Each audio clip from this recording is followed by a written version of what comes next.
जय हिंद दोस्तों, स्वागत है आपका हमारे YouTube चैनल पर। दोस्तों ITR 4 यानी प्रिजम्पटिव टैक्सेशन के बारे में इस वीडियो में डिस्कस करेंगे। ऐसा कौन सा व्यक्ति है जो ITR 4 भर सकता है, वो तो आपको पता होगा। अगर आप एक ट्रेडर हैं दोस्तों, कोई माल बेचते हैं और आपकी सेल 2 करोड़ या उससे कम तक की है, तो आप 44 AD के अंदर जा सकते हैं और अपनी सेल का, अगर आप ऑनलाइन सेल करते हैं तो 6% और कैश में करते हैं तो उसका कम से कम 8% प्रॉफिट आपको डिक्लेयर करना है और आप अपनी ITR भर सकते हैं। लेकिन दोस्तों ITR 4 भरने से पहले आपको कुछ चीज़ें ध्यान में देनी है। सबसे पहले तो आपका जो टर्नओवर है, अगर आपने GST नंबर नहीं ले रखा है तो 20 लाख रुपए या कुछ स्टेट के अंदर 40 लाख रुपए है, उससे ज़्यादा सेल आपको नहीं दिखानी। अगर आपने GST नंबर ले रखा है दोस्तों, तो जितनी सेल आपकी GST के अंदर गई है उतनी ही सेल आपको दिखानी है। आपको अपने बैंक के अंदर जितने भी क्रेडिट साइड में हो रहे हैं, चाहे करंट अकाउंट हो चाहे सेविंग अकाउंट हो, उनके अंदर आपको सारी की सारी एंट्री को कंसीडर करना है। उसके बाद में ही आपको ये जो भरनी है।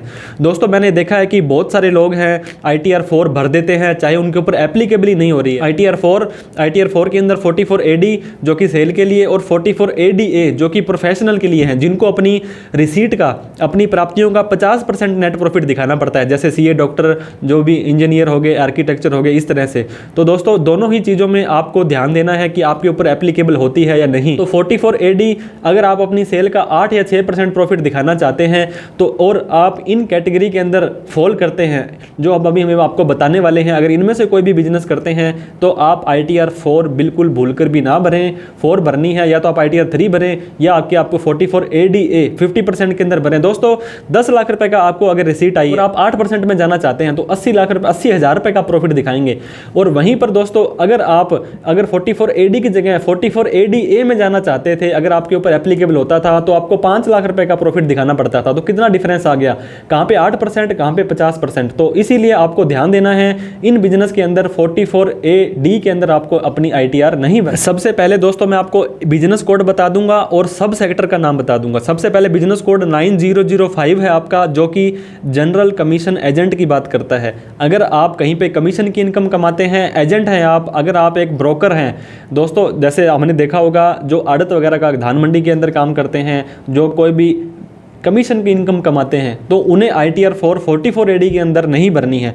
अगर आप सॉफ्टवेयर डेवलपमेंट का काम करते हैं 14001, अगर आप अदर सॉफ्टवेयर कंसल्टेंसी का काम करते हैं, अगर आप डेटा प्रोसेसिंग का काम करते हैं दोस्तों, डेटा प्रोसेसिंग के अंदर किसी का डेटा लेकर के उसको प्रोसेस करके देना, database activity and distribution of electronic content करते हैं, अदर IT अनेबल सर्विसेज करते हैं, BPO सर्विसेज करते हैं दोस्तों, maintenance and repair of office, accounting and computing machinery करते हैं। इसके बाद में दोस्तों लीगल प्रोफेशन है आपका, अगर आप एक एडवोकेट हैं, अगर आप एक CA हैं, अगर आप इस तरह का काम करते हैं लीगल, तो आपको 44 AD में नहीं जाना है। टैक्स कंसल्टेंसी है आपकी, आर्किटेक्चरल प्रोफेशनल है आपका, इंजीनियरिंग एंड टेक्निकल कंसल्टेंसी है, अगर फैशन डिजाइनिंग है, इंटीरियर डेकोरेशन है, फोटोग्राफी का काम करते हैं दोस्तों, तो 44 AD में आपको नहीं जाना है।